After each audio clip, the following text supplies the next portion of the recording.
Graeme Stevenson here from Colour in Your Life. I'm with Mark Waller today. Mark is one of Australia's leading professional artists and also one of Chroma's best teachers and demonstrators for their Chroma products. And today he's going to show us the Atelier Free Flow, the latest thing on the market from Chroma. Great stuff. Take it away, Mark. I was given some of this a little while ago and I've got to say it's beautiful. You should see the colours and you should see how this stuff spreads. It's amazing. I'm going to throw some paint at some canvas. So one of the things about acrylic paints is that they don't have many legs, but watch this. I just add a little bit of water to that. I can block in whole lines, shapes, all sorts of things just with one brush. It travels for miles. But watch this.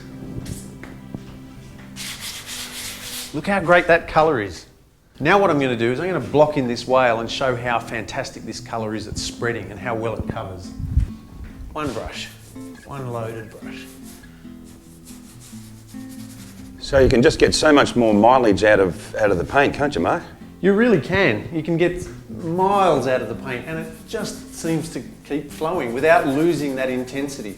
One of the best things about it is it dries matte, so when you start working over the top of it, your paint doesn't slide. It's still got a little bit of grip, so you can actually feel the paint moving on the surface. So I really like that. And you can thin it out. You know, the amazing thing about it too is that there's so much pigment in it that if you thin it out, it still covers. It works beautifully like watercolors, but it's fast, so it doesn't reactivate once you work over it later on. Or from the creative genius of Jim Cobb again.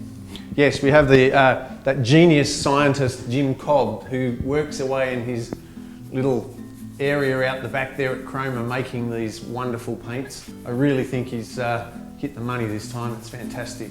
It's just so much fun.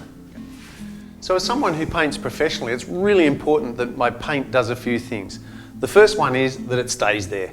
If I'm going to do a painting, I want to make sure that it stays on the canvas for a long time. The other thing I want it to do is I want it to support my practice.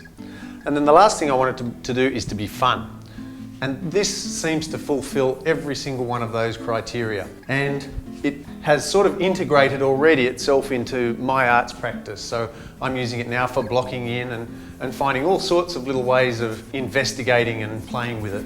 But I'd actually like to say, if you're learning to paint, this stuff's going to be great to start with. You're going to have a blast. So you can see it didn't take me long to block that in. It covers so beautifully and you can work really, really fast with it. But it's versatile as well.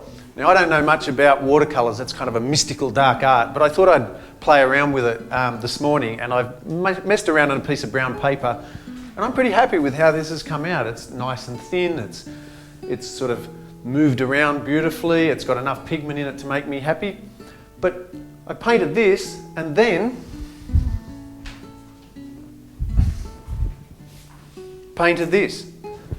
How versatile is that? Completely different image, covered beautifully. What can I say? Jim's done it again. He's that little magical guy making fantastic paint. Doesn't get any better.